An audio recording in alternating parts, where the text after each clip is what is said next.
बड़ी खबर, रशिया का कड़ा बयान। अगर यूएस ने ईरान पर हमला किया तो हो सकती है वैश्विक तबाही। अगर अमेरिका ने ईरान पर हमला किया तो पूरी दुनिया में तबाही। रूस की कड़ी चेतावनी। यूएस वर्सेस ईरान, मुद्दा क्या है? ईरान का न्यूक्लियर प्रोग्राम क्यों विवादों में है? 2000 की शुरुआत से अमेरिका और उसके पश्चिमी सहयोगी देश जैसे यूके, फ्रांस, जर्मनी आरोप लगा रहे हैं कि ईरान अपने परमाणु कार्यक्रम की आड़ में न्यूक्लियर वेपन्स बना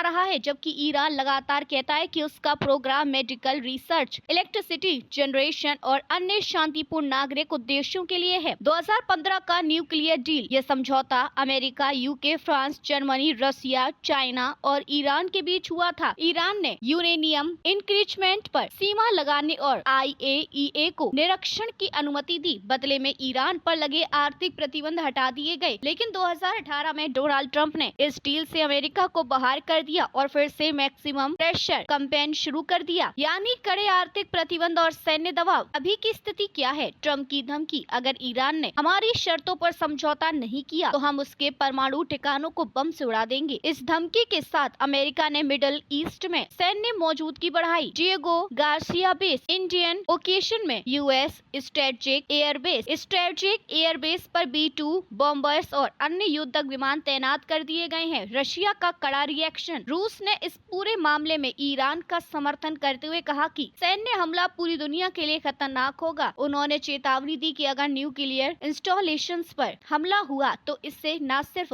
मिडिल ईस्ट में युद्ध छिड़ जाएगा, बल्कि ग्लोबल न्यूक्लियर फॉलआउट का खतरा भी बढ़ जाएगा। ग्लोबल इम्पैक्ट क्या हो सकते हैं? मिडिल ईस्ट में फुल स्केल वॉर का खतरा। ईरान सीधा हमला झेलने पर इजराइल, यूएस बेसिस और गल्फ देशों पर पलटवार कर सकता है। इससे सऊदी अरेबिया, UAE, इराक जैसे देशों में अशांति फैल सकती है। ऑयल प्राइसेस में भारी उछाल। स्ट्रेट ऑफ हॉर्मज़ से दुनिया का लगभग 20% तेल गुजरता है। अगर ये इलाका असुरक्षित होता है तो ग्लोबल ऑयल प्राइसेस $150 बैरल तक जा सकते हैं। Global stock market crash. निवेशकों में डर फैल सकता है, जिससे ग्लोबल मार्केट्स गिर सकते हैं। भारत भी इसकी चपेट में आ सकता है। न्यूक्लियर फॉलआउट का खतरा। अगर हमला सच में न्यूक्लियर फैसिलिटीज पर होता है तो रेडियो एक्टिव लीक की आशंका हो सकती है। चेरनोबिल या फुकुशिमा जैसी घटनाएं दोहराई जा सकती हैं। इंडिया पर असर क्या होगा? पॉजिटिव। भारत रूस ईरान के साथ अच्छे संबंध रखता है, जो डिप्लोमेटिक मेडिएशन में भूमिका निभा सकता है। अगर इंडिया नेचुरल रहे तो उसे स्ट्रेटेजिक इम्पोर्टेंस मिल सकती है। नेगेटिव, तेल की कीमतें बढ़ेंगी, इन्फ्लेशन बढ़ेगा, आम जनता पर महंगाई का सीधा असर। अगर युद्ध लंबा चला तो डिफेंस और ट्रेड सेक्टर प्रभावित होंगे। रूस की पहल, क्या शांति संभव है? रूस ने साफ कहा है कि डायरेक्टिव मिलिट्री एक्शन से बचना चाहिए। डिप्टी FM रायाब को बोले, जब तक ट्रेन निकली नहीं, हमें अपनी कोशिशें दोगुनी करनी चाहिए। रशिया मध्यस्थता के लिए तैयार है। अगर अमेरिका ने ईरान पर हमला किया तो इससे मध्य पूर्व में बड़ा युद्ध छिड़ सकता है। तेल की कीमतें बढ़ेंगी और पूरी दुनिया आर्थिक और रणनीतिक संकट में फंस सकती है। वहीं अगर बातचीत सफल होती है तो तनाव कम होगा और वैश्विक बाजारों में स्थिरता लौट सकती है। लेकिन अगर रूस और चीन मिलकर अमेरिका को जवाब देंगे तो दुनिया एक नए शीत युद्ध की ओर बढ़ सकती है। यह खबर सिर्फ एक क्षेत्रीय संकट नहीं है, बल्कि इसका असर पूरी दुनिया और भारत की अर्थव्यवस्था, सुरक्षा और रणनीति पर पड़ सकता है। इसलिए अपडेट रहे, समझदारी से सोचें और अंतर्राष्ट्रीय मामलों को हल्के में ना लें।